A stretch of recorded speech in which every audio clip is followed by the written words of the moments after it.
নেককার পরহেজগার বানিয়ে দাও, আশিক রসুল বানিয়ে দাও, জাহির এবং বাতিনকে আল্লাহ পরিষ্কার করে দাও, গোপনে ওপেনে তোমাকে ভয় করা তৌফিক দিয়ে দাও। আয় মালিক করিম, আয় আল্লাহ মেরা মাহবুব সাল্লাল্লাহু আলাইহি ওয়াসাল্লামের চোখের পানির ওয়াসিতা, খানে কাবার ওয়াসিতা, আয় আল্লাহ তুমি তোমার দরবারে আল্লাহ হাত উঠিয়েছি, আল্লাহ আমাদের দোয়াকে কবুল করে না।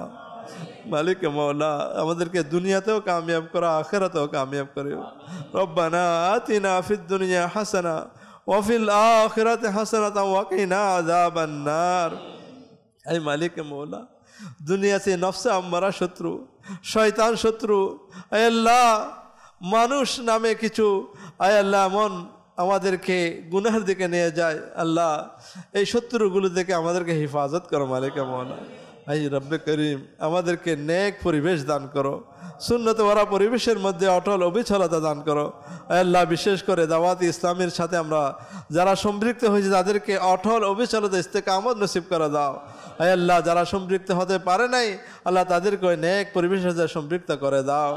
আই মালিক মৌলা, আই রব্বে করিম, আয় আল্লাহ সমস্ত আশিকান রাসূল যারা যেভাবে যেখানে আল্লাহ আমাদের সাথে দোয়ার সাথে শরীক হয়েছে হতে পারে নাই, আল্লাহ সবার উপর তুমি খাস রহমত নাজিল করো। আয় রব্বে করিম পবিত্র এই মাস সফরুল মুজাফফর মাস, যে মাসে ইমাম আহলে সুন্নাত আয় আল্লাহ আলা হযরত রহমতুল্লাহ ওরসে মুবারক, আই মালিক মৌলা আলা হযরতের ওসিলা দিয়ে আল্লাহ তোমার কাছে দোয়া করছি আমাদের ঈমান আকীদাকে মজবুত করে দাও। আয় আল্লাহ দিন বিভিন্ন ধরনের ফিতনা ফাসাদ, আয় আল্লাহ কিয়ামতের আগে অনেক ধরনের ফিতনা ফাসাদ আল্লাহ সৃষ্টি হবে, আল্লাহ আমাদেরকে এবং আমাদের আওলাদ ফরজন যারা কিয়ামত পর্যন্ত আমাদের বংশ দিয়ে আসবে প্রত্যেকের আল্লাহ তুমি ঈমান আকীদাকে হেফাজত করো, বিভিন্ন ধরনের ফিতনা থেকে আল্লাহ তুমি হেফাজত রাখিও মালিক মৌলা। আয় রব্বে করিম, আয় আল্লাহ আমাদের মধ্যে অনেকে অসুস্থ তাদেরকে শেফা দিয়ে দাও। আল্লাহ অনেকে এখানে এসেছে, অনেকে মাদানী চ্যানেলের মাধ্যমেও যারা দেখছে তারা দোয়ার জন্য আল্লাহ বলছে মালিক মৌলা। আয় আল্লাহ অনেকের মা মেডিকেলের মধ্যে রয়েছে, অনেকের বাবা মেডিকেলে পর রয়েছে, অনেকের ভাই বোন মেডিকেলে রয়েছে। আয় আল্লাহ অনেকে ঘরের মধ্যে অনেকদিন পর্যন্ত অসুস্থ, আল্লাহ অনেকের স্বামী স্ত্রীর মধ্যে অমিল, আয় আল্লাহ ছেলে বাবার সাথে আল্লাহ মনোমালিন্য, আয় আল্লাহ আত্মীয় স্বজনের মধ্যে দূরত্ব, আল্লাহ বিভিন্ন ধরনের হিংসা বিদ্বেষ হাসর শত্রুতা জাদু টোনা বিভিন্ন ধরনের আল্লাহ মুসিবতের মধ্যে বিভিন্ন জন আল্লাহ পেরেশানিতে রয়েছে। আল্লাহ আজকে দোয়ার জন্য বলেছে আল্লাহ তোমার কাছে হাত উঠিয়েছি, আল্লাহ প্রত্যেকের পেরেশানি দূর করে দাও, প্রত্যেকের মুশকিলাত আসান করে দাও, আল্লাহ প্রত্যেকে বিভিন্ন মুসিবত থেকে হেফাজত করো। আয় মালিক মৌলা আমাদেরকে আফিয়তওয়ালা নেকিওয়ালা বরকতওয়ালা তোমার রিজা সন্তুষ্টিওয়ালা তোমার নবীর সুন্নতওয়ালা জিন্দগি নসিব করে দাও, এমন আফিয়তওয়ালা জিন্দগি নসিব করো আল্লাহ জীবনের শেষ নামাজটি পর্যন্ত যেন দাঁড়িয়ে দাঁড়িয়ে পড়তে পারি। আয় আল্লাহ এমন জটিল কঠিন রোগ দিও না যেটার কারণে নামাজ পড়তে কষ্ট হয়, মানুষের মোহতাজ হতে হয়, মেডিকেলে পরে দেখতে হয়। আয় আল্লাহ এই ধরনের জটিল কঠিন রোগ থেকে আমাদেরকে হেফাজত করিও মালিক মৌলা। আয় আল্লাহ দুর্ঘটনা বিভিন্ন ধরনের বালা মুসিবত থেকে আমাদেরকে হেফাজত করো মালিক মৌলা। যারা কর্জদার কর্জ থেকে মুক্তি দিয়ে দাও, যাদের মেয়ে বিয়ে হচ্ছে না ছেলের বিয়ে হচ্ছে তাদেরকে নেক রিশতার ব্যবস্থা করে দাও, যাদের সন্তান নেই তাদেরকে নেক আওলাদ দিয়ে দাও। আই মালিক যাদের সন্তান রয়েছে তাদেরকে নেককার ফেরেশগার মা বাবার নাজাতের ওসিলা বানিয়ে দাও, দুনিয়া আখিরাতে প্রশান্তির কারণ বানিয়ে দাও। আই মালিক মৌলা, আই রব্বে করিম তোমার কাছে ফরিয়াদ, আই আল্লাহ এই সংকটময় মুহূর্তে তোমার কাছে হাত উঠেছি, আল্লাহ মুসলমানকে বিভিন্ন সংকট থেকে আমাদেরকে আল্লাহ তুমি মুক্তি দিয়ে দাও। আই মালিক করিম, আয় আল্লাহ আমাদেরকে হালাল রুজি দাও, আল্লাহ এমন দাও যাতে আল্লাহ আমরা মানুষের জন্য অকাতরে দান করতে পারি। ধন দিলে আমাদেরকে ধনের সাথে মনটাও দিও যাতে অকাতরে আল্লাহ তোমার রাস্তায় বিলিয়ে দিতে পারি, আত্মীয় স্বজনের খবর রাখতে পারি। আই মালিক মৌলা বার হারমাইন শেষ মানে জিয়ারত হয়ে যায় এমনভাবে আমাদেরকে দান করে দাও মালিক মৌলা। আয় রব্বে করিম আল্লাহ তোমার কাছে ফরিয়াদ, আয় আল্লাহ যাদের মা বাবা জিন্দা রয়েছে তাদের খিদমত করে জান্নাত হাসিল করার তৌফিক দিয়ে দাও।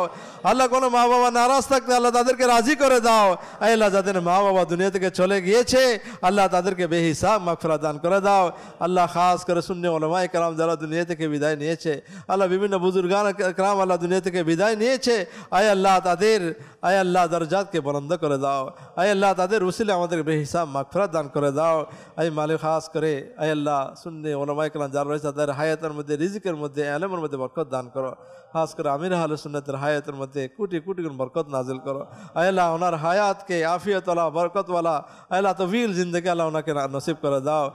আল্লাহ সমস্ত সুন্নি প্রতিষ্ঠান সুন্নি সংগঠন আল্লাহ বিশেষ করে দাওয়াতি ইসলামীকে আল্লাহ দাওয়াত সে মাদানী पैगामকে দুনিয়ার কোনায় কোনায় আল্লাহ পৌঁছিয়ে দাও। আই মালিক মৌলা আই রবে তোমার কাছে আখেরি ফরিয়াদ। আল্লাহ আল্লাহ আমাদের জীবনে অনেক কিছু দেখেছি আল্লাহ তোমার নবীকে দেখে নাই। আল্লাহ তোমার নবীর স্বপ্ন হলো একবার দিদার নসিব করে দাও। আল্লাহ স্বপ্ন হলো তোমার একবার প্রিয় হাবিব সাল্লাল্লাহু আলাইহি ওয়াসাল্লামের দিদার আমাদেরকে নসিব করে দাও। আয় আল্লাহ আয় রব্বে করিম মদিনা শরীফে ঠান্ডা ঠান্ডা শীতল মনোরম হাওয়ার হুসনে हमारे दुआ मुनाजात के कबूल करे ना।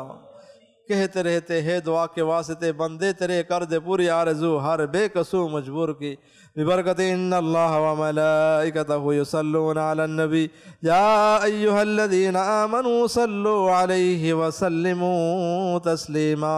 प्रत्येके मोहब्बत से दरूद शरीफ पार करुन। अल्लाहुम्मा सल्लि अला सय्यिदिना मौलाना मुहम्मद व अला आलि सय्यिदिना मौलाना मुहम्मद व बारिक व सल्लिम। सुब्हान रब्बिका रब्बिल इज्जति अम्मा यसिफून व सलामुन अलल मुरसलीन वल्हम्दुलिल्लाहि रब्बिल आलमीन। अल्लाहुम्मा जअल आखिर कलामिना इंदा सकरातिल मौत शहादतन ला इलाहा इल्लल्लाहु मुहम्मदुर रसूलुल्लाह सल्लल्लाहु अलैहि वसल्लम। या नबी सलाम अलैका या रसूल सलाम अलैका या हबीब सलाम अलैका सलावतुल्लाह अलैका। अर्शो का कबा मदीना फर्शो का कबा मदीना अर्शो का कबा मदीना फर्शो का कबा मदीना काबे का कबा मदीना जन्नतुल मावा मदीना। या नबी सलाम अलैका या रसूल सलाम अलैका या हबीब अलैका सलावतुल्लाह अलैका।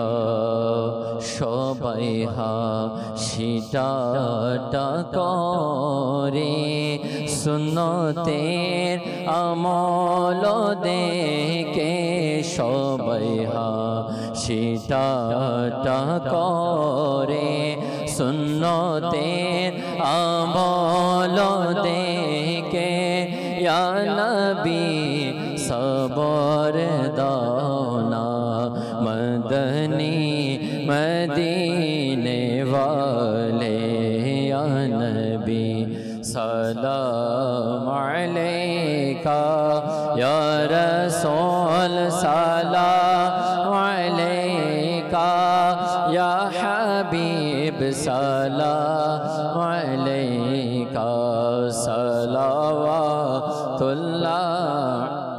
अलैका।